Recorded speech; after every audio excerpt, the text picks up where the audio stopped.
Hello everybody, this is your host Dagger on the microphone. We are going to be watching the GOMTV TG Sambo-Intel Classic Season 1, and it looks like the countdown has already arrived, and now we will be watching Jaedong versus Flash. Now Jaedong is our Zerg player down at the bottom right hand corner over at that 5 o'clock position. Meanwhile at the 1 o'clock is going to be our Terran player Flash. And now what do these two players have in store for us? This is, like I said earlier, the GOMTV TG Sambo-Intel Classic Season 1 Finals matchup. And I believe this is Game 2, and it's definitely going to be on the map Othello, which is a Terran favored map. So it's going to be interesting to see once it gets into the mid and late game if Flash can use those exploits to really take advantage of his Zerg opponent. Meanwhile, Jaedong, he is a very strong player. In 2008, he was the most dominant Zerg. He took over Savior's spot as the king of the Zerg and the one to beat, basically, in the individual and the pro leagues. Flash, he was an up-and-coming player back in 2008. He really did not establish himself as the best of all time until his 2009 and 2010 seasons. So we will have to see how good he is back in 2008 against someone named the Tyrant. Now Jaedong, he is sending that Overlord up to the 1 o'clock position, which is going to be scouting in the right direction. And it's going to give him a lot of information on what exactly Flash is up to. Meanwhile, Flash is just going with his supply depot. He's not trying to build any sort of proxy barracks around the map, and he's not going for a really fast expansion. The second Overlord is now coming out, and it will be heading over to that 7 o'clock position to make sure it can scout, but I imagine it's going to redirect its path now that Jaedong has seen the SCV passing over at that natural base.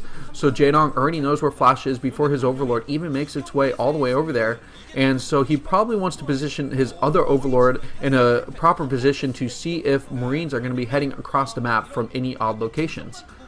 Now the SCV from Flash, it will also be getting a proper scout. It is over at the natural base. It's going to be making its way into the main. Meanwhile, Jaedong has already taken his natural base. The hatchery is going to be on its way. And in fact, he's going for a gas first before his spawning pool. But the spawning pool, I imagine, will be up shortly after. So this is a standard 2-base mutalist type build. The reason why you get the gas so quickly after your natural is because you want to be able to mine your gas to the maximum. And it looks like we're going to have, yes, we do have foreign fans in the stands. These are players from back in 2008 that would go over there and compete in Korea. So it's really cool to have them out in the stands. And a lot of them are huge fans of the Korean players themselves. So it is a fun and great atmosphere that GOMXP is providing us, GOMTV. And so the SCV is going to be building a command center over at the natural base. The barracks is finished up, and so we won't be seeing any early aggression. You know, if he tries to throw down a second or third barracks before he gets that command center, that Flash is going to be going for something very aggressive. So now we're seeing from these hatcheries here, just it looks like 3 eggs worth of Zerglings are going to be coming out, which means they're going to be able to push that scouting SCV outside of the natural base. And not only will it prevent any more scouting from Flash, they'll be able to just kind of hold a scouting position outside the natural base. And now we do have more beautiful fans in the stands here today, throwing up tons of signs with the pictures on there. So everybody's very enthusiastic to see this GOMTV finals. The Zerglings are out on the map again. And like I said, that SCV did get pushed outside, and now they can just head their way over to that natural base and just kind of keep things at bay. If Marines try and push out, they can run them back, and Jaedong will know immediately that he has to start investing in static defenses. But if everything plays out for Jaedong, he'll be able to get mutalists. Once he starts mining gas from that natural base, there will be non-stop pressure, and it's going to be really difficult for Flash.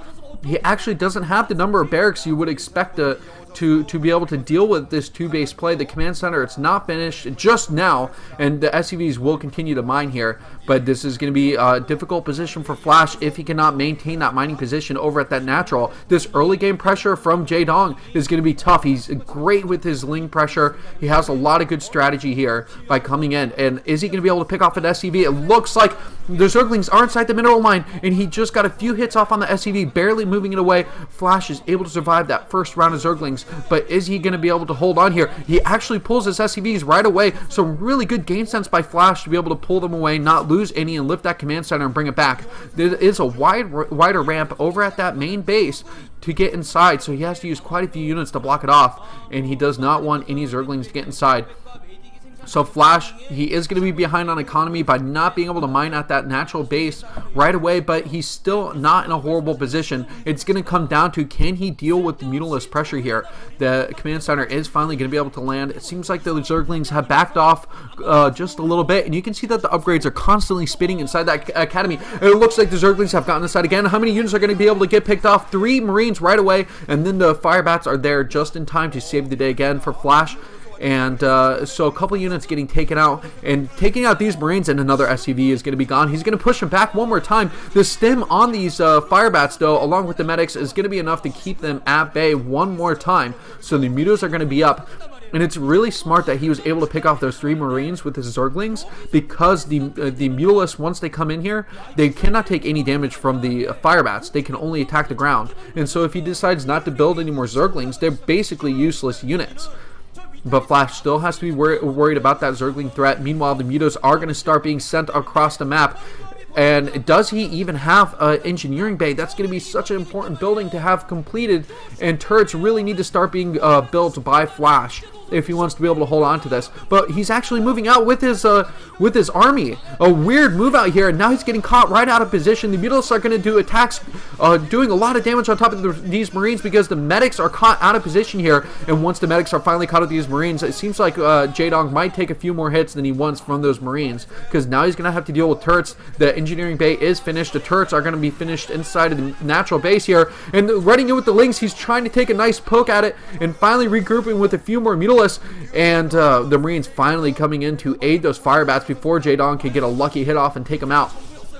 Now, one of the turrets is incomplete over up by that main mineral line, which means that it's going to be quite exposed. And so Jaedong has 2 positions where he can go for. He can try and attack that natural and dwindle it down again, or he can go for that main base. But picking off another Firebat, like I said, if there are no Firebats, then the link pressure later on, if he decides to follow it up with that, will be a little too strong for Flash. He only has 3 barracks at this time, trying to take down another turret, and out of the SCV is going to be enough to repair it. A lot of damage on the Mutas, but eventually it does go down, and the SCVs can't get that surface area surrounded on turrets to just keep them healed up long enough to do the significant damage against the Mutas. Now Flash, he needs to make sure he can continue to pump out Marines. It's going to be really important that this bio count stays high for him, otherwise he's going to end up losing to the massive amount of damage from these Mutas. One of them actually getting taken out. Jaedong, he's got to make sure his control is so perfect right now.